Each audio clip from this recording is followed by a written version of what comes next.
Tonight, breaking news as we come on the air, what ABC News has just learned about the notebook carried by the suspect in the CEO murder case. What the alleged killer's notebook now reveals, what law enforcement sources told ABC News just moments ago. Also tonight, news the suspect, Luigi Mangione, could waive extradition from Pennsylvania back to New York in just days now. And tonight, a woman has now been charged with threatening her own insurance company. Aaron Katursky with new reporting. Also tonight, the alarming video in New York City, the bird strike right after takeoff at LaGuardia. Engine failure, the passenger jet operating with the other engine, making an emergency landing at nearby JFK Airport. Tonight, we're tracking the brutal cold and heavy snow moving in, more than 3 feet of snow in some places. And then the big change now coming, Lee Goldberg and the weekend forecast. Tonight, the growing mystery drone sightings across the east now, from Maryland to Pennsylvania, from New Jersey to Connecticut. Tonight, the Naval Weapons Station in New Jersey confirming drones overhead and what we've learned. Tonight, we're learning former House Speaker Nancy Pelosi is in the hospital overseas after falling downstairs during a congressional trip, potentially needing surgery, and what we know so far. Tonight, new images of Travis Timmerman, the American held prisoner for months in Syria. The U.S. military today flying him out of Syria. And tonight here, James Longman revealing what helped fuel Bashar al-Assad's luxury life.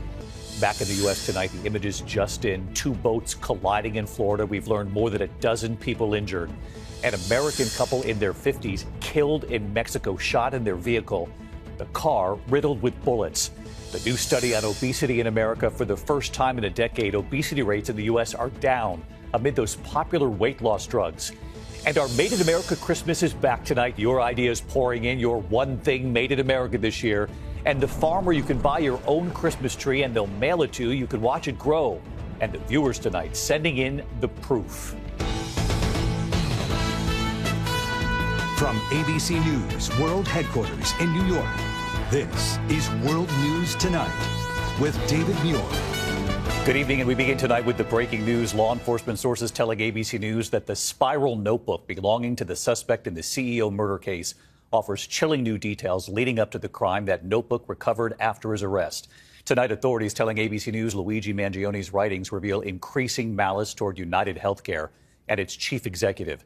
And sources say the suspect appeared to have fixated on CEO Brian Thompson for months before allegedly gunning down the husband and father of 2 on a Midtown Manhattan street.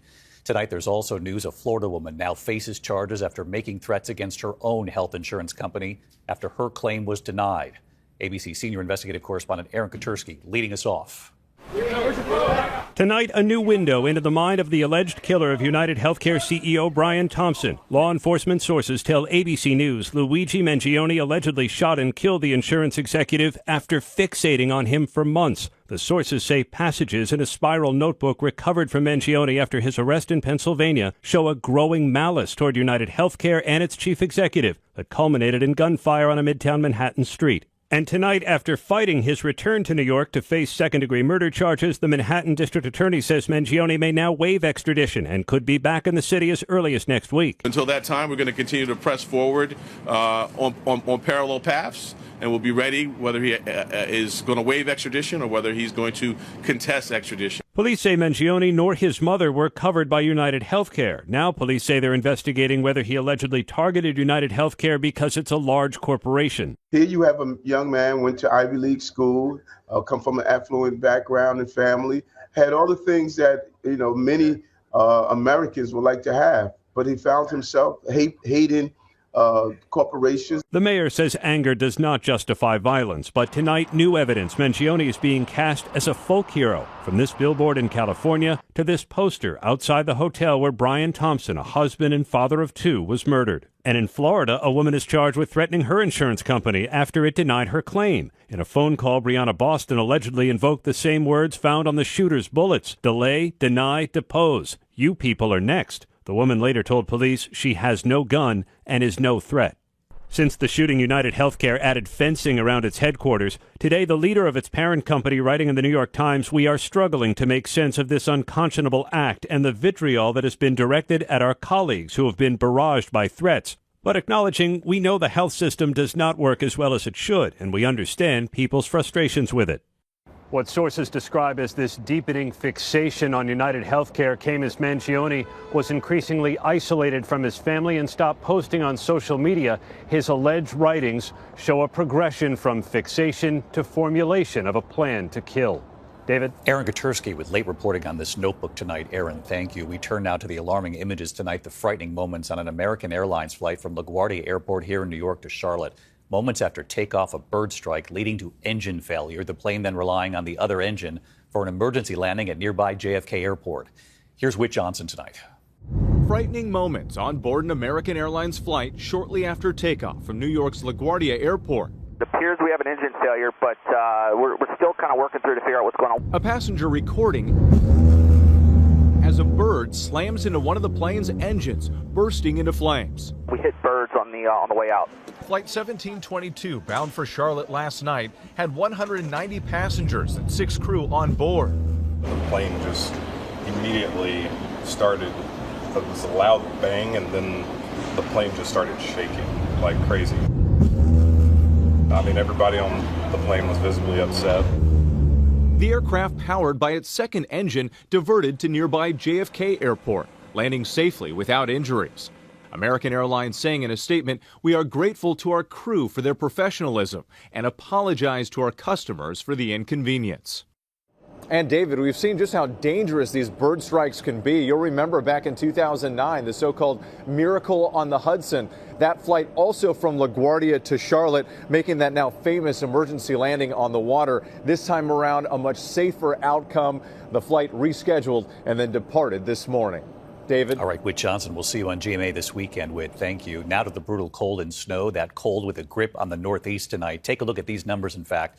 Wind chills below freezing tomorrow morning across the east and south. Look right down to the Carolinas there. And images tonight showing the more than 3 feet of snow in Buffalo. The Bills actually canceling their practice. Lee Goldberg with the forecast for this weekend and the big change coming. And ABC's Faith Abube in Orchard Park tonight near Buffalo. Tonight, after whiteout conditions brought travel chaos to the Great Lakes region, shutting down interstates and leaving hundreds of abandoned and wrecked vehicles in its wake, the snowblowers out in force. Weary residents racing to clear snow from the third major storm in 2 weeks. And this right here is a car? That is a car under there. Outside Buffalo, in the village of Orchard Park, amid 38 inches of heavy, wet snow, we found 80-year-old volunteer firefighter Ron Trigger Dirkholtz shoveling. I take it easy. I mean, I'm doing as much as I can, but I don't get carried away. Not far from there, the town of Eden hitting the jackpot, a whopping 42.5 inches of snow. It's all driven by an epic Arctic blast that extends all the way south. Steam rising off Lake Superior in Duluth, Minnesota, where it felt like negative 22 degrees this morning. And in Chicago, it wasn't much warmer. Commuters bundling up in -6 wind chills. And David, here in Orchard Park, homeowners clearing snow, also dealing with bitter cold temperatures, expected to feel like 1 degree in the overnight hours. David. Look at that snow. Faith Abube tonight. Faith, thank you. Let's get right to Chief Meteorologist Lee Goldberg from our station here in New York, WABC. And Lee, of course, this brutal cold again tomorrow, and then a big change coming. No doubt about it. Winter chill to start the final weekend of fall, but when we warm up after that, now it'll feel like 8 degrees tomorrow morning in Boston, single-digit wind chills in the upper Great Lakes as well, teens into New York and Philly. But the warm-up's coming. In fact, by the time we get to the end of the weekend, it'll feel a little better in Chicago, probably 50 by Monday, could even get close to 60 right here in New York on Tuesday, but it's accompanied by some rainfall. Unfortunately, the warm air isn't getting here in time to avoid an ice storm in the Midwest. That's breaking out tonight. Ice storm warnings in Cedar Rapids, winter weather advisories from Omaha up to the Twin Cities. Later tonight, the ice breaks out. We could accumulate more than a quarter inch of ice. That could mean tree damage, even power outages. Please don't travel. It'll be much safer by Sunday. David? Yeah, this ice storm could be really dangerous. Lee Goldberg with us on a Friday night. Lee, thank you. Tonight, the growing frustration with the number of mysterious drone sightings growing now as far south as Maryland. Already, of course, sightings in New Jersey, Pennsylvania, and Connecticut. And news tonight, a confirmed sighting of drones over a naval weapons station in New Jersey. And New Jersey Governor Phil Murphy now asking President Biden directly for help. Here's Ariel Reshef. Tonight, mounting frustration and alarm as even more states in the Northeast report swarms of those unexplained aircraft dotting the skies. The people of this city and state and region deserve answers of what the heck is going on. From New York to Connecticut to the Philadelphia suburbs, increasing reports of drones hovering overhead. Drone number 2. Maryland's former governor posting on X he saw dozens of large drones over his own home right outside the nation's capital. And today, a naval weapons station in New Jersey confirming multiple instances of drones crossing into its airspace, but saying they did not pose a threat. Tonight, New Jersey's governor appealing directly to President Biden, saying the continued reports of unmanned aircraft system activity has raised more questions than answers. And overnight, New Jersey Senator Andy Kim out with police to see for himself. You can see lights of apparent drones above him. We're seeing just a number of different drones, probably 4 or 5 that we can see right now at any given time, flying low over the ridge line here. David, tonight authorities warning residents not to approach any drones that may land in your area. Instead, call 911. David. Ariel Reshef on this again tonight. Ariel, thank you. There's also news coming in tonight on former House Speaker Nancy Pelosi, who has fallen overseas during a congressional trip. Pelosi is in the hospital in Luxembourg tonight amid word she might need surgery. Let's get right to Jonathan Karl. And John, what do we know about her condition tonight? David, we're told that the former Speaker of the House sustained a hip injury after falling down some stairs and is likely to require surgery. She is currently hospitalized there in Luxembourg. She was traveling with that group of lawmakers there to commemorate the 80th anniversary of the Battle of the Bulge. The question is whether or not Pelosi, who is 84 years old, would get the surgery if necessary there in Europe, or whether she would first come home and have the surgery here in the United States. In cases like this, we are told by doctors that surgery is recommended within the first 48 hours of an injury. Pelosi's office has put out a statement tonight. They say that she is currently receiving, quote, excellent treatment from doctors and medical professionals and looks forward to returning home to the United States soon. David? Let's hope for a quick recovery. All right, John Karl with late reporting tonight. Thank you, John. We turn to Syria tonight, where American Travis Timmerman, the Missouri native, freed after 7 months in a Syrian prison, is now on his way home tonight, flown by the U.S. military. And tonight, right here, our James Longman inside Syria again, revealing what helped fuel former President Bashar al-Assad's luxury lifestyle.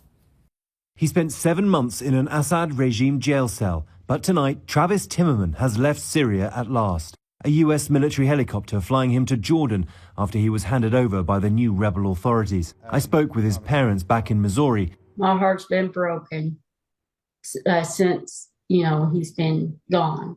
But now I'm happy.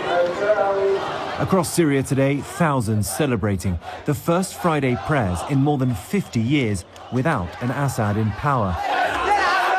How does it feel seeing everybody celebrating today? They are fantastically happy. We can feel now the breath of freedom. Freedom from a tyrant whose crimes are only now being fully discovered.